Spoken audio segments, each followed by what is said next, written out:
अनि चाइनाको भ्रमण हुने बित्तिकै अनि यहाँ पहाडै खस्यो भन्ने नेपालको कूटनीति क्षेत्रमा के योगदान छ र यिनीहरूको? यिनी त नाम हुन् अहिलेका प्रकार दलका भक्तहरू न त हुन्, को हुन् र यिनीहरू?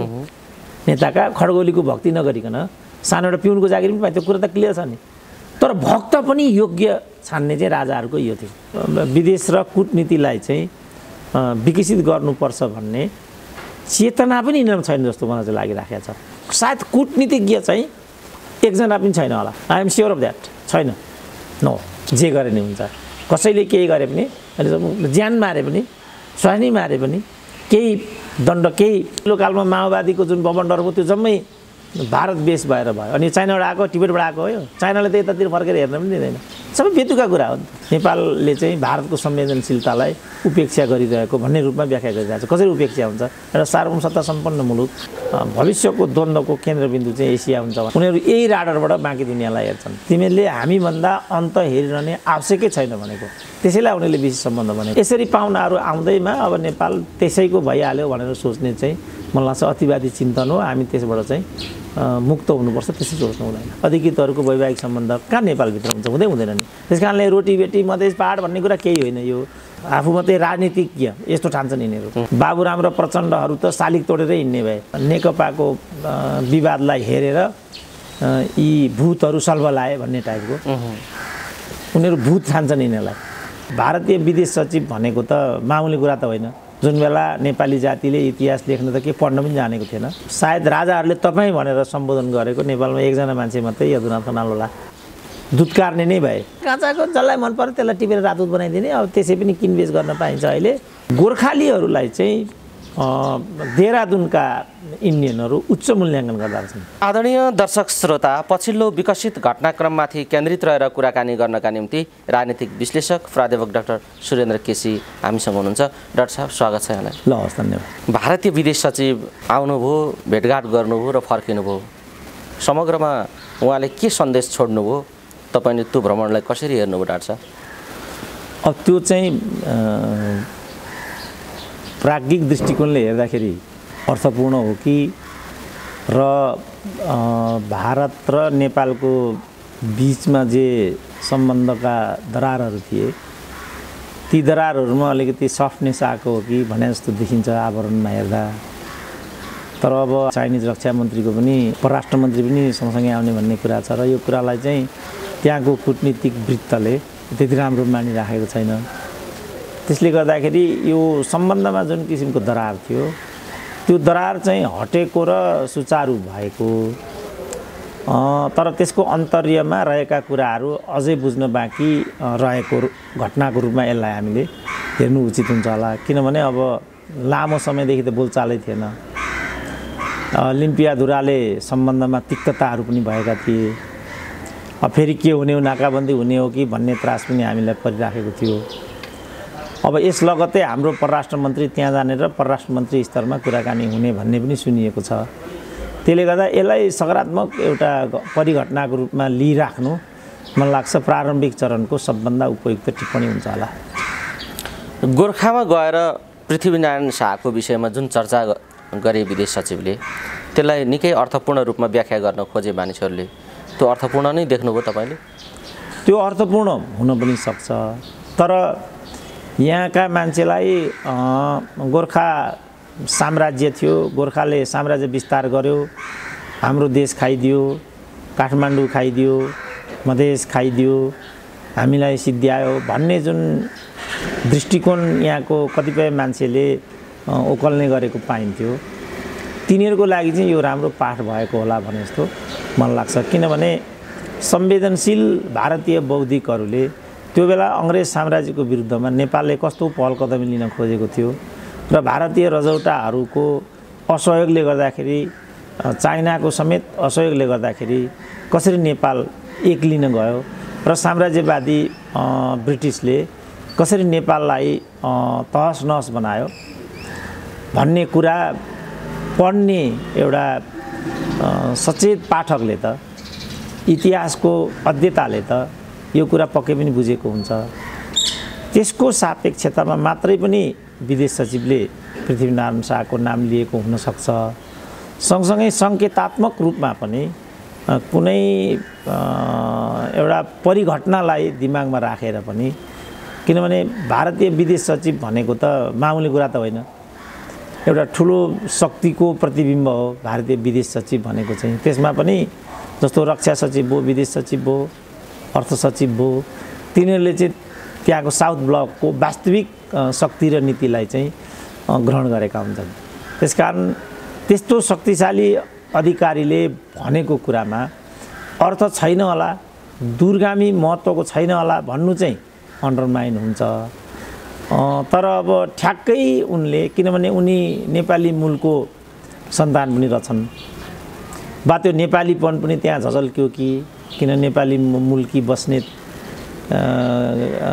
कि छोरीका छोरा रहेछन्। यी सिक्किम दार्जिलिङ मूलका लामा शेर्पा मूलको बाबु हुँदाहुँदै पनि आदि रगत त यिनको नेपाली नै भयो, त्यसमा पनि बस्नेतको नाति चाहिँ परेछ यो। त ती सबै कुरा, किन बस्नेत भनेको लडाका जाति हो नेपालको, नेपाल राष्ट्रको एकीकरणमा बस्नेतहरूको उल्लेखनीय भूमिका, नेतृत्वदायी भूमिका रहेर आएको छ। त्यो सबै कुरालाई दिमागमा राखेर पो, किनभने नेपाल र नेपालीलाई इतिहास लेख्न सिकाउने नै पनि फेरि दार्जिलिङवासी नेपालीहरू नै हुन्। नेपाली इतिहास लेखनको वास्तवमा प्रारम्भकर्ता नै सूर्यविक्रम गेवाली हुन् र उनी दार्जिलिङवासी थिए। उनी बनारसमा जन्मिएका थिए, लामो समयसम्म दार्जिलिङबाट हुर्किएका थिए र त्यहाँबाट उनले इस्वी 1930 को दशकमै, जुन बेला नेपाली जातिले इतिहास लेख्न त के पढ्न पनि जानेको थिएन, त्यो बेला सूर्यविक्रम गेवालीले यो कलम चलाएका थिए। बा यो सबै दीक्षा पो हर्षवर्धनमा थियो कि? त्यस कारणले इतिहासको एउटा जागरुक र सचेत पाठकको हैसियतले मात्रै पो उनले त्यो कुरा भनेका हुन् कि? यो एउटा प्राज्ञिक कुरा भयो, तर यसलाई राजनीतिक अर्थमा पनि मानिसहरूले बुझ्न खोजे।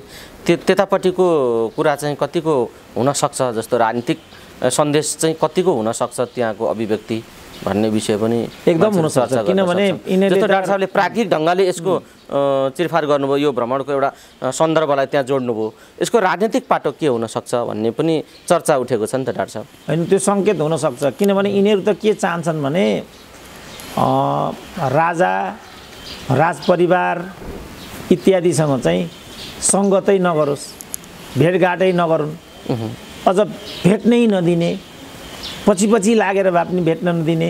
जस्तो चाइनिज यहाँ कति डेलिगेसन आउँदाखेरि पनि, किनभने नेपालको राजदरबार र चीनको बिचमा त परम्परागत मैत्रीपूर्ण मात्रै होइन कि भरपर्दो र विश्वासिलो सुसम्बन्ध रहिआएको छ। त्यही सुसम्बन्धको आधारमा नेपालका पूर्वाधारहरू निर्माणमा चाइनाले चाहिँ निर्णायक भूमिका र योगदान हिजो गरेको थियो। अन्तर्राष्ट्रिय कतिपय मामलामा नेपालको दरबार र चीनको हातेमालो पनि रहने गर्थ्यो। जस्तो आजको सन्दर्भमा कतिको होला त्यो अहिले चीन र दरबार? त्यो सबै हुनसक्छ, किनभने त्यस्तो मित्रलाई ठुला मुलुकहरूले सजिलै, जस्तो भनौँ न, अब राणाहरूसँगकै सम्बन्धको कुरा, राजाहरूसँगकै ब्रिटेनको सम्बन्धको कुरा, त्यो सम्बन्धलाई उनीहरूले कहिले पनि अवमूल्यन गरेनन्। त्यो एकदम हार्दिकतापूर्ण रूपमा विकसित भएको सम्बन्ध थियो र उनीहरूका गहिरा आदान प्रदानहरू थिए। ती सङ्केतात्मक र अर्थपूर्णहरू हुन्छन् भन्ने कुरालाई हामीले हेक्का राख्नै पर्छ। र यो घटनाको सन्दर्भमा पनि अघि पनि म भन्दै थिएँ, यिनीहरूको चाहिँ अहिलेको जो यहाँको नेतृत्व छ, यो गणतन्त्रवादी नेतृत्व, यो गणतन्त्रवादी नेतृत्वको चाहिँ एउटा अपेक्षा के छ भने, यो पुरानो जे राजनीतिक संरचना र नेतृत्व हो त्योसँग कुनै पनि किसिमको सरसङ्गत नै नगर्छ। जस्तो अहिले यहाँ यो राष्ट्रिय अभियान, नागरिक अभियान भनेर के साथीहरूले गरेका छन् नि, त्यसलाई लिएर योगेश भट्टराईले बोलेको भाषाहरू के बोलेछ भन्नु त, के बोलेका छन्? उनले हाम्रो नेकपाको विवादलाई हेरेर यी भूतहरू सल्भलाए भन्ने टाइपको। उनीहरू भूत ठान्छन् यिनीहरूलाई, आफूलाई मात्रै सभ्य र शिष्ट देउता जस्ता, आफू मात्रै राजनीतिज्ञ यस्तो ठान्छन् यिनीहरू। त यी भूतहरूले, यी चाहिँ यी धामी झाँक्रीहरूले, यी तर्साउनेहरूले चाहिँ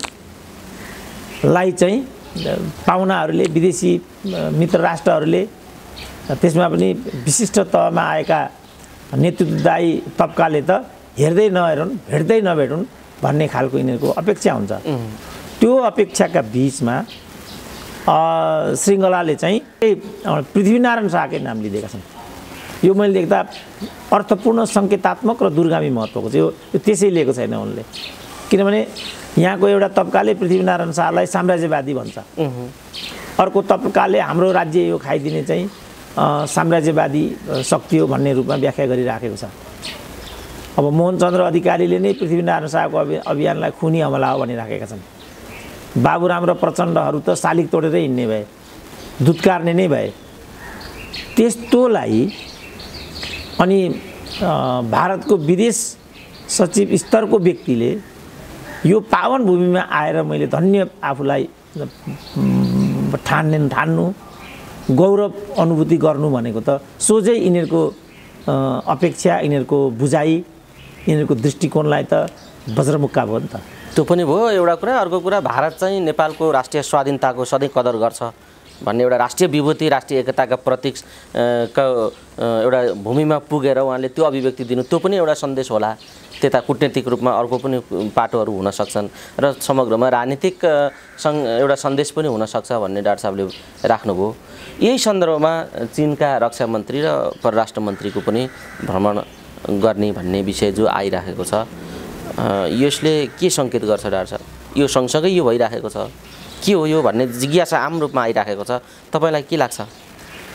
अब सबै कुरामा डेढकल लाउने चाहिँ अलिकति अतिवाद जस्तो लाग्छ मलाई। तर नेपालको जुन सामरिकता छ त्यो सामरिकतालाई चाहिँ दुवै देशले मात्रै होइन कि तीन देशले, अमेरिकी पक्षले पनि, अमेरिकी युरो अमेरिकी एउटा ब्लक भनौँ न त्यसलाई, किनभने भविष्यको द्वन्द्व भनेको त युरो अमेरिकी र चाइनाको बिचको द्वन्द्व नै निर्णायक द्वन्द्व हो। र सबैले भनिरहेको कुरा के भने भविष्यको द्वन्द्वको केन्द्रबिन्दु चाहिँ एसिया हुन्छ भनेर। एसियाको पनि सामरिक दृष्टिकोणले नेपालको चाहिँ विशिष्ट स्थान छ, जसले चाहिँ चीनलाई घेर्ने र तिब्बतलाई हेर्ने यो राडर चाहिँ नेपाल हो। उनीहरू यही राडरबाट बाँकी दुनियाँलाई हेर्छन्। र यस्तो बेलामा अब त्यहाँका रक्षा र परराष्ट्र मन्त्री यहाँ आउनु भनेको त अब नियमित भेटघाट पनि हुन सक्ने भयो, कूटनीतिक आदान प्रदान पनि हुन सक्ने भयो। नेपाल चाइना सम्बन्ध 65 वर्ष पुगेको उपलक्ष्य भन्ने छ, त्यसको सन्दर्भको सद्भावना भ्रमण पनि हुन सक्ने भयो, जे पनि हुन सक्ने भयो नि त। अब ओबिआरको कुरा छ, ओबिआरको प्रगति विवरण के भएको होला भन्ने पनि हुन सक्ने भयो। दुई देश बिचमा खास गरी ओलीको पहिलो प्रधानमन्त्रीका पालादेखि नै पारवन र अन्य दृष्टिकोणले पनि नेपालको जुन एउटा भूपरिवेष्टित एउटा अवस्थिति छ यसलाई भङ्ग गरेर चाहिँ समुद्रसँग नेपाल जोड्ने खालका युगान्तकारी कुराहरू भए भन्ने सारा कुराहरू छन्।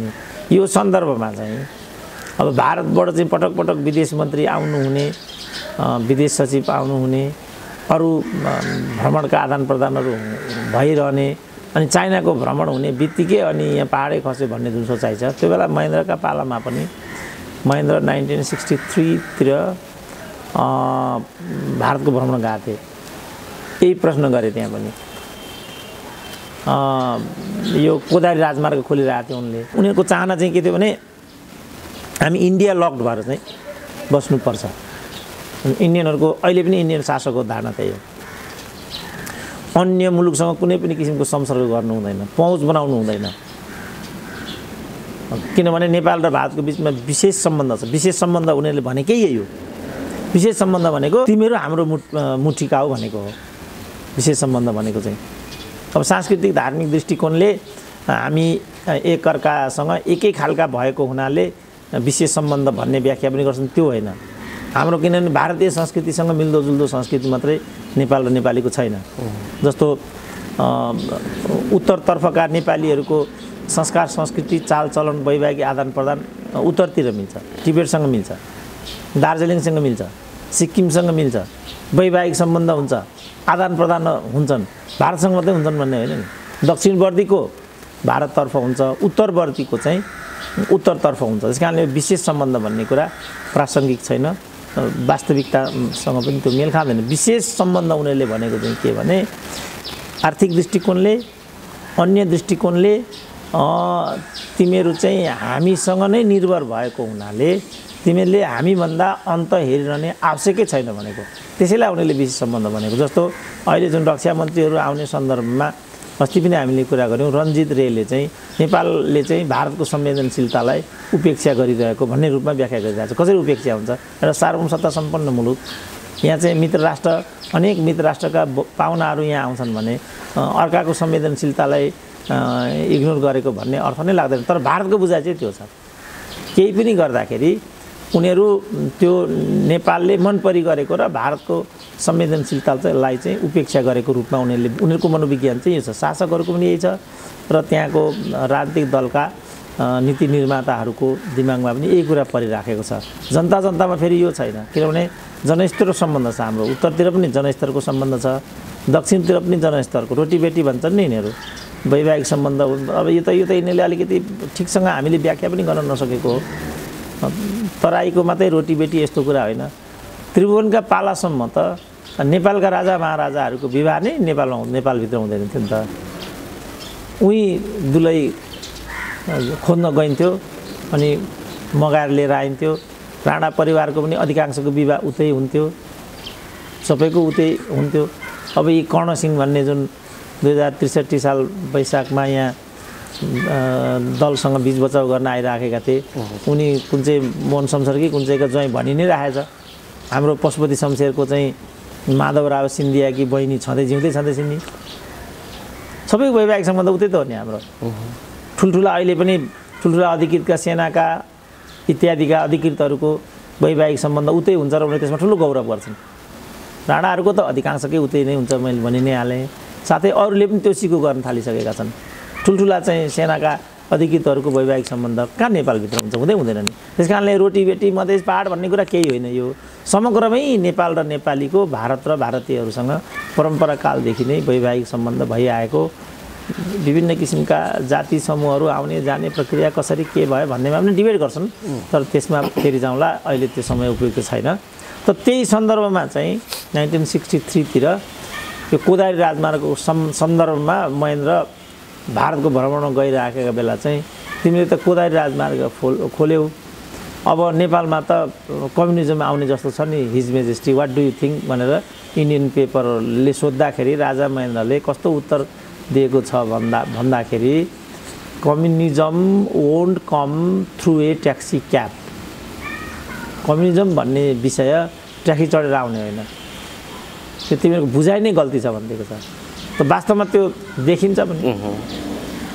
त्यसरी खोइ के अब अलिकति कम्युनिस्ट प्रभाव इत्यादि नेपालमा विस्तारित छ भन्ने कुरा सत्य हो, तर यो कोदारी राजमार्ग खोल्नुभन्दा अगाडि नै कम्युनिस्ट पार्टी खुल्यो र त्यो पनि कलकत्तामा खुल्यो। खोल्नु नदिनु त्यसो भने भारतले। पछिल्लो कालमा माओवादीको जुन बबन्डर हो त्यो जम्मै भारत बेस भएर भयो। अनि चाइनाबाट आएको, टिबेटबाट आएको हो। यो चाइनाले त यतातिर फर्केर हेर्न पनि दिँदैन, सबै बेतुका कुरा हो नि त। चक्रतामा देहरादुनमा चाहिँ माओवादी लडाकुहरूको तालिम गरेर भारतीय सेनाले चाहिँ तालिम गराइराखेको कुरा पुष्टि भइराखेको छ। अनि कहाँ आउँदो रहेछ त यो? त्यस कारणले यो सबै, तर भारतीयहरूको मनोविज्ञान के छ भने नेपाल भन्ने हाम्रो मुठीको माखो हो। त्यस कारण यसले चाहिँ भारतभन्दा दाहिने देब्रे गर्नु पनि हुँदैन, सोच्नु पनि हुँदैन भन्ने मनोविज्ञान भएको हुनाले चाइनाबाट अन्तबाट डेलिगेट्स आउँदाखेरि इन्डियन पक्षको आँखा ठुलो हुने, इन्डियनहरूकै प्रभावबाट चल्ने, यहाँका मिडियाहरूले त्यसलाई अलिकति उछाल्ने, यो चाहिँ प्रवृत्ति हाम्रो बिचमा छ भन्ने कुरा सत्य हो। तर यसरी पाहुनाहरू आउँदैमा अब नेपाल त्यसैको भइहाल्यो भनेर सोच्ने चाहिँ मलाई लाग्छ अतिवादी चिन्तन हो। हामी त्यसबाट चाहिँ मुक्त हुनुपर्छ, त्यसै सोच्नु हुँदैन। तर यहाँ त त्यसो भनेर व्याख्या गरेर अनि एउटा प्रोपोगन्डा गर्ने यस्तो चलन रहिआएको हुनाले यही सन्दर्भमा फेरि शक्ति केन्द्रका यस्ता प्रभावहरू दुईटा छिमेकीका एकपछि अर्को भ्रमणहरूले चाहिँ के भइराखेको छ भन्ने खालको आम जिज्ञासा पनि भएको हुनाले मैले डाक्टर साहबलाई यो प्रश्न राखेको थिएँ। यही सन्दर्भमा यस्ता भ्रमणहरू र यस्ता सम्बन्धहरूमाथि भारतीयहरूका विभिन्न किसिमका दबावहरू, विभिन्न किसिमका टिप्पणीहरू, आलोचनाहरू हुने गरेका छन्। तर त्यसलाई सन्तुलन मिलाउने कुरामा यी नेताहरूले कसरी सोच्नुपर्ने हो भन्ने विषयमा चाहिँ यिनले खेलेको भूमिकालाई चाहिँ कसरी हेर्नु भएको छ डाक्टर साहब? जस्तो भारतीयहरूले भनिरहेका छन् चीन र भारतको बदलिदो सम्बन्धको चाहिँ आयामलाई नेपालले बुझ्नुपर्छ भनेर घुमाउरो तरिकाले नमिठोसँग दबाब दिइराखेको सार्वजनिक रूपमै त्यहाँका कूटनीतिक मान्छेहरू बोलिराखेका छन्। अब यी दबावका बीचमा अन्तर्राष्ट्रिय सम्बन्धमा नेपालले खेल्ने भूमिका र नेपालका सम्बन्धहरूमाथि नै प्रश्न उठाएर यस्ता विषय आइराखेको बेला हाम्रा नेताहरू र हाम्रो राजनीतिले चाहिँ त्यसलाई कसरी सम्बोधन गरिरहेको छ र व्यवस्थित ढङ्गले आफ्नो मुलुकलाई अगाडि हिँडाउने कुरामा कस्तो खालको संवेदनशीलता जाहेर गरेका छन् भन्ने कुरा प्रष्ट रूपमा जनताले देख्न पाएनन्। तपाईँले कसरी हेर्दै हुनुहुन्छ यी विषयहरूलाई? अब हाम्रो नेतृत्व चाहिँ यो सबै कुरामा परिपक्व छैन भन्ने लाग्छ मलाई। उसले दूरगामी हिसाबले इतिहासका पाठहरू, इतिहासका अनुभवहरू, संस्थागत विगतहरू जसलाई इन्स्टिट्युसनल मेमोयर भनेर भन्छन् नि, ती कुराहरूलाई ध्यानमा राखेर संवेदनशील तरिकाले बुझ्ने, आचरण गर्ने, मित्र राष्ट्रको सुरक्षा चासोलाई बुझिदिने अनि कूटनीतिक चातुर्यता, राइट मेन राइट प्लेस अनि परिणामदायी विदेश नीति र कूटनीति त्यो चाहिँ हाम्रो देशमा छैन नै भन्ने लाग्छ मलाई। किनभने हाम्रो चाहिँ नियमित जो यो परराष्ट्र मामिला प्रतिष्ठान छ,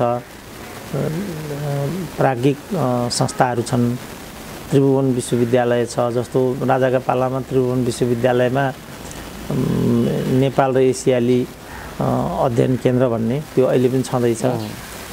त्यो बेला चाहिँ नेपाल डेस्क, के अरे Pakistan desk, China desk, America desk भनेर चाहिँ डेस्कहरू राख्ने र विभिन्न किसिमका अध्ययन अनुसन्धानहरू गर्ने यस्तो खालको विधि थियो र परराष्ट्र मामिला विज्ञहरूलाई त्यो अनुसार नै डिपुटेसन गर्ने अनि तिनीहरूले पनि व्यवहारद्वारा देखाएको हुने, त्यसलाई सिद्ध गरेको हुने। जस्तो अब हाम्रो प्रारम्भिक कालमा अमेरिका र युएनको राजदूतको रूपमा ऋषिकेश शाहलाई चाहिँ राजा महेन्द्रले डिपुट गरेका थिए।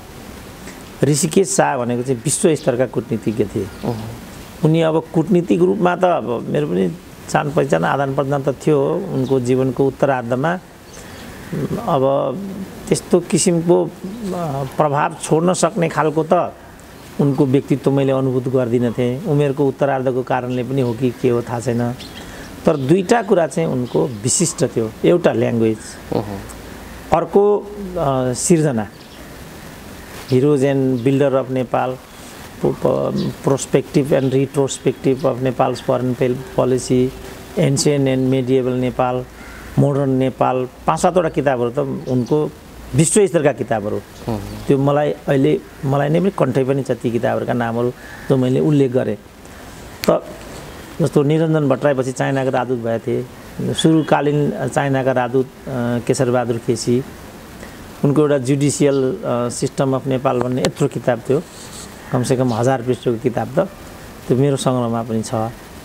कलकत्ता युनिभर्सिटीबाट 7 सालकै दशकमा अङ्ग्रेजीमा मास्टर गरेका व्यक्ति थिए। मैले पनि अन्तर्वार्ता लिएको थिएँ।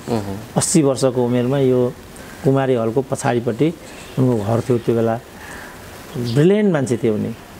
अब यदुनाथ खनाल त उनलाई त राजाहरूले नै पनि सर भनेर बोलाउँथे अरे। सायद राजाहरूले तपाईँ भनेर सम्बोधन गरेको नेपालमा एकजना मान्छे मात्रै यदुनाथ खनाल होला। उनका अनेक किताबहरू छन् र ब्रिलियन्ट कूटनीतिज्ञ मानिन्छ उनलाई चाहिँ। भारतको बनाइयो, चाइनाको बनाइयो, अमेरिकाको बनाइयो। त यो खालको जुन प्रक्रिया र विधिबाट नेपालको विदेश नीति चाहिँ विकास गरिएको थियो। जो फलस्वरूप हामीले चाहिँ असंलग्न राष्ट्रहरूको फोरमदेखि भूपरिवेष्टित राष्ट्रहरूको फोरममा, संयुक्त राष्ट्र सङ्घीय फोरममा र सार्कीय फोरमहरूमा समेत पनि नेपालले कहिले पनि आफ्नो एउटा हैसियतपूर्ण उपस्थितिलाई र भूमिकालाई स्थापित गरेको विगत हो।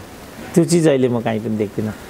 न त्यो हाइटका यिनीहरूले परराष्ट्र मन्त्रीहरू बनाएको देख्छु, न त्यो हाइटका कोही कूटनीतिज्ञहरू छनौट गरेको देख्छु। त्योभन्दा पनि आपत्तिजनक कुरा चाहिँ के भने उनीहरू यो जुन इतिहासको ज्ञान र पाठबाट सिकेर चुस्त दुरुस्त भई मुलुकको विदेश र कूटनीतिलाई चाहिँ विकसित गर्नुपर्छ भन्ने चेतना पनि यिनीहरूमा छैन जस्तो मलाई चाहिँ लागिराखेको छ। तिनीहरूमा त्यो क्षमता छैन भन्ने कुरा एउटा भयो, किनभने क्षमता सापेक्षित कुरा हुन्छ। तर सिकिन्छ कि सिकिँदैन, क्षमता अभिवृद्धि गर्नेमा आफ्नो प्रतिबद्धता छ कि छैन भन्ने चाहिँ मैले देख्दा थप महत्त्वको कुरा हुन्छ। र म के देख्छु भने उनीहरू यतातिर गम्भीर छ। जस्तो अहिले नै भनौँ न, हामीले यो जस्तो पञ्चायतले 30-29 वर्ष शासन गरेको, बहुदलले शासन गरेको पनि त 29-30 वर्ष त नागिसक्यो। हामीले भरपर्दो कूटनीतिज्ञ र भरपर्दो विदेश नीति को त अहिलेको नेता, जस्तो मैले यदुनाथ खनालको नाम लिएँ, केशरबहादुर केसीको नाम लिएँ, निरञ्जन भट्टराईको नाम लिएँ, यदुनाथ खनालको नाम लिएँ, डाक्टर भेगबहादुर थापा पनि कुनै कम होइनन्। ब्रिलियन्ट छ नि डाक्टर भेगबहादुर थापा पनि। 5 जनाको नाम त मैले यहीँ लिइसकेँ। एउटा फरक छाप छोड्न सकेका पनि व्यक्ति हुन् भेगबहादुर थापा, होइन? नेपाली कूटनीतिक क्षेत्रमा उहाँको राम्रै एउटा चर्चा र नाम छ। तर अहिले चाहिँ यो पुरै अनिकाल लाग्यो भन्ने हो डाक्टर साहब? अब अहिले भनौँ न, यो 5वटा मैले व्यक्तित्व मैले त च्यालेन्ज दिएर भनेको छु। अहिले यो 10 वर्ष राइजिङ नेपालमा नेपालको विदेश नीति र कूटनीतिबारे एउटा लेख पनि हाम्रा देशका कूटनीतिज्ञहरूको कमसेकम मैले चाहिँ पढेको छैन। 1-2 जनाले प्रयास गरे, जस्तो हिरेनलाल श्रेष्ठ अन्तिम समयमा राजाले चाहिँ रसाको राजदूत बनाएका थिए। उनी त राजनीति शास्त्री र बौद्धिक फाँटकै व्यक्ति हुन्, उनी कुनै कूटनीतिज्ञ पनि होइनन् उनी त।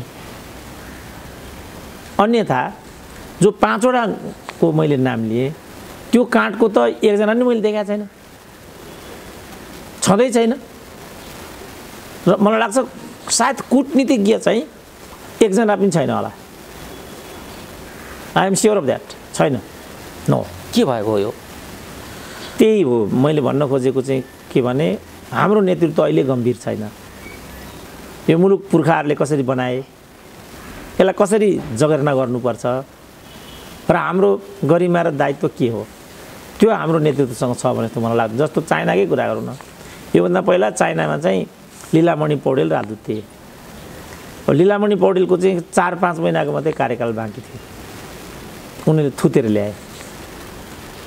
अब अहिले युकेमा चाहिँ फेरि लीलामणि जस्तै मुख्य सचिव रहिरहेका व्यक्ति, त्यो लोदरे भन्ने, तिनको नाम चाहिँ प्रस्तावित छ अहिले। अब इन्डियामा हाम्रो निलाम्बरजी छन्, कुनै कूटनीतिज्ञ त कोही पनि होइन। जस्तो एउटा एनजिओ चलाएर बसेका अर्जुन कार्की भन्ने हाम्रा पनि मित्र हुन्, अमेरिकामा थिए। अब अहिले चाहिँ युवराज खतिवडाको नाम चाहिँ प्रस्तावित छ। यी दुईटै कूटनीतिज्ञ होइन, के मान्छे हुन् र यिनीहरू? नेपालको कूटनीति क्षेत्रमा के योगदान छ र यिनीहरूको? यिनी त नाम हुन् अहिलेका, सानोतिनो मुलुकमा खतरा खुद्रुक ब्युरोक्रेसीबाट कोही गएका होलान्, त्यो चाहिँ क्यारियर डिप्लोमेटहरू हुन्छन्, क्यारियर डिप्लोमेट भनिन्छ। क्यारियर डिप्लोमेटहरू कतिपय मुलुकहरूमा छन्, बिचरा उनीहरू क्लियरिकल जब खान्छन्, जान्छन्, जागिर खान्छन्, फर्केर आउँछन्। तर एउटा ब्रिलियन्ट डिप्लोमेटहरू त हामी दलका नेताहरूले त्यस्ता खालका डिप्लोमेटहरू चाहिँ निर्माण गर्ने, तिनीहरूलाई चाहिँ तालिम दिने, तिनीहरूलाई पढ्न पठाउने, त्यो गर्दैनन् नि। अब युनिभर्सिटीभित्र पनि राम्रा प्रोफेसरहरू, यो डिप्लोमेटिक क्षेत्रका प्रोफेसरहरू, राजनीति शास्त्रीहरू छन् नि त्यहाँ। तिनीहरूलाई सेलेक्ट गरेर, जस्तो राजा महेन्द्रले चाहिँ अनेक डाक्टर रामप्रसाद राजभाग भन्थे, म्यानेजमेन्टका प्रोफेसर थिए तिनी। त्यति बेला के थियो भने मन्त्रीको भन्दा पनि प्रोफेसरको गरिमा माथि हुन्थ्यो त्यो बेला। यो जो अमेरिकी ब्रिटिस स्टाइल हो त्यो। जस्तो अलगोर भन्थे, हाम्रो अलगोर भनेपछि सायद क्लिन्टनको भाइस प्रेसिडेन्ट थिए, अनि प्रेसिडेन्टमा कम्पिट गरे कि क्या हो तिनले।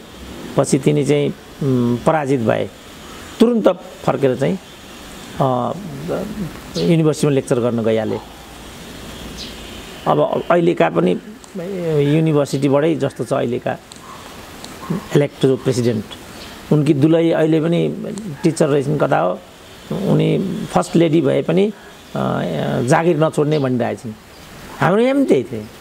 जस्तो रामप्रसाद राजभाग म पनि चिन्थेँ, उनी राज्य मन्त्री थिए। यता राज्य मन्त्री रिटायर हुने बित्तिकै उहाँ पढाउन गइहाल्थे, पछि बिते तिनी।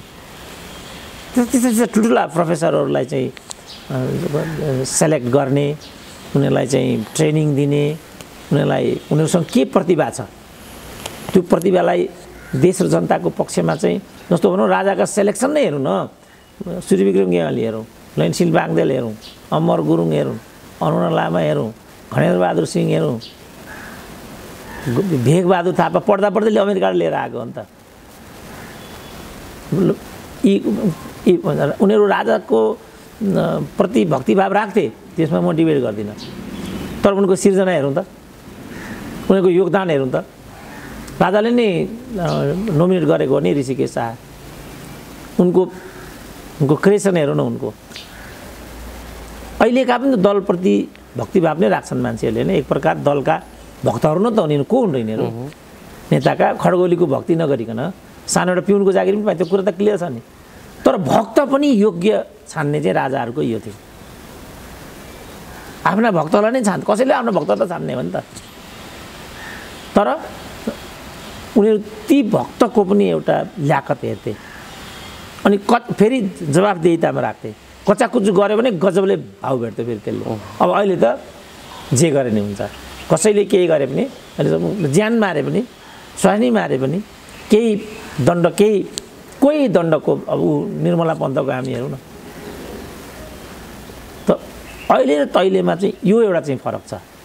प्रणाली निरङ्कुश थियो, तर भनौँ न राणाहरूकै पालामा पत्राचार गर्दाखेरि कस्तो गर्दा रहेछन् भने लट्ठा साँध सिमाना इत्यादि राम्रोसँग हेरेस बुझेस, यताउता तलमाथि पऱ्यो भने सबै तेरो घरघरानाबाट लिनुपर्ने हो, विचार गरेर काम गरेस् भन्ने चाहिँ सनदहरू पढ्न जान्छ।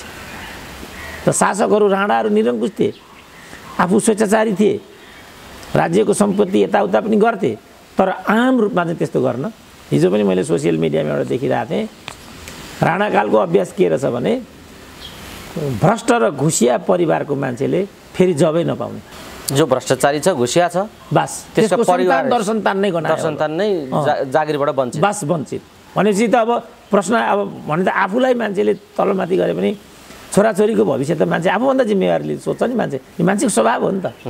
मैले दरसन्तानलाई कलङ्कित पार्नु हुँदैन, मैले यस्तो गरेँ भने पनि यसको चाहिँ दोषभागी मेरो छोराछोरी पर्नु हुँदैन भन्ने त आमाबाउले त गम्भीर रूपमा लिनु। मलाई यो मलाई हो जस्तो पनि किन लाग्यो भने जस्तो लिच्छवी कालमा कस्तो सिस्टम थियो न्याय प्रणालीको भने परिवारमा एउटाले चोरी गर्यो अथवा बिरायो भनेदेखि सिङ्गो परिवार नै कोपमा पर्ने, भनेपछि त त्यस्तो गलत गर्ने इत्यादि त्यसको फेरि लक्ष्य पनि प्रष्टै छ। किनभने एउटाले बिरायो भने त शाखा पुर्याउने भयो त्यहाँ त, तैँले गर्दा हामी सबै डुब्छौँ भने तैँले यो काम गर्न पाउँदैनस् भने त परिवारले पनि दबाब दिने भयो नि त। फलस्वरूप मान्छेमा एउटा चाहिँ अनुशासन निष्ठाले जीवन बिताउनुपर्छ, राज्यप्रति चाहिँ जवाफदेही हुनुपर्छ भन्ने संस्कार विकसित हुने हो नि त। त्यो विधिबाट चाहिँ हाम्रो राज्य प्रणाली आएको छ र त्यो विधिबाट चाहिँ हाम्रा पुर्खाहरूले यो देश बनाएका छन्। म केही वर्ष अगाडि देहरादुनमा एउटा प्रेजेन्टेसनलाई लिएर गएको थिएँ। यहाँ एकजना महेशराज रेग्मी भन्ने छन्, इतिहासकार हुन्, तिनको खुब गुणगान गाउँछन् यहाँका नेपालका मान्छेहरू। बाबुरामले पनि उनको गुणगान गाएको मैले एउटा कार्यक्रममा सुनेको थिएँ। मलाई इन्ट्रेस्ट लाग्यो, नेपालमा त कसैले कसैको गुणगान गाउँदैन, महेशराज रेग्मीको चाहिँ किन यिनीहरू गुणगान गाउँदा रहेछन् भन्ने मलाई लागिरहेको थियो। म भेट्न पनि गएँ तिनलाई एकचोटि। अत्यन्त स्वेच्छाचारी ढङ्गका, अरूलाई मान्छे नगर्ने खालका व्यक्तिवादी मान्छे थिए तिनी। रेग्मी रिसर्च इन्स्टिट्युट भन्ने त्यो लाजिमबाडमा अहिले पनि छ, राम्रो काम पनि उनले गरेका थिए। त्यही बापत उनलाई चाहिँ म्यागसेसे पुरस्कार पनि दिएको। म्यागसेसे पुरस्कार चाहिँ एसियाको नोबल प्राइज हो भने जस्तो गर्छन्। सायद हाम्रो डाक्टर सन्दुक रोहितले पनि यो पुरस्कार पाएको छ, त्यस्तो खालको पुरस्कार हो यो। तिनले एउटा किताब लेखेका थिए, गोर्खा इम्पायर अन देहरादुन भन्ने टाइपको एउटा किताब लेखेका थिए। त्यो किताब मैले पढेको थिएँ। त्यो किताबमा उनले के भनेको थियो भने गोर्खाली एकदम अत्याचार मान्छे हुन्, तिनले चाहिँ देहरादुनमा चाहिँ धुम मचाएका थिए भने लेखेको थियो त्यहाँ त्यो किताबमा। म देहरादुन पुगेँ अनि मलाई के लागिरहेको थियो भने सायद देहरादुनका मान्छेहरू नेपाली भनेपछि गोर्खाली भनेपछि नकारात्मक दृष्टिकोणले हेर्छन् होला भन्ने मनोविज्ञान लिएर म त्यहाँ प्रस्तुत थिएँ देहरादुनमा। दुन युनिभर्सिटीको एउटा सेमिनार थियो। त्यसमा चाहिँ अहिले महाराष्ट्रका जो भगत सिंह कोसियारी हो क्या अरे, यो इपिजीका भारत चिफ पनि थिए, इपिजी ग्रुपका। त्यो महाराष्ट्रका राज्यपाल छन् अहिले। तिनीले चाहिँ त्यो कार्यक्रम चेयर गरेका थिए। त्यहाँ मेरो एउटा प्रेजेन्टेसन थियो, Maoist insurgency and its implication to India भन्ने यसको टपिक थियो। त्यसलाई लिएर म गएको थिएँ। अनि त्यो बेला चाहिँ त्यहाँ इन्डियनहरूसँग कुराकानी हुँदाखेरि त इन्डियनहरूले त गोर्खालीहरूलाई जुन अघि हामी इन्डियन सचिवको कुरा गऱ्यौँ नि, त्यो ठ्याक्क मिल्छ। गोर्खालीहरूलाई चाहिँ देहरादुनका इन्डियनहरू उच्च मूल्याङ्कन गर्दा रहेछन्। उनीहरूको उच्च मूल्याङ्कनको आधार चाहिँ के रहेछ भने देहरादुनको त्यस क्षेत्रको कुमाऊँ गढवाल स्टेट हो, त्यो कुमाऊँ गढवालको त्यति बेलाको कुमाऊँ गढवाल क्षेत्रको प्रशासनिक र ल एन्ड अर्डर बन्दोबस्तको जग बसाउने नै गोर्खाली हुन् भन्ने इन्डियनहरूको इम्प्रेसन रहेछ।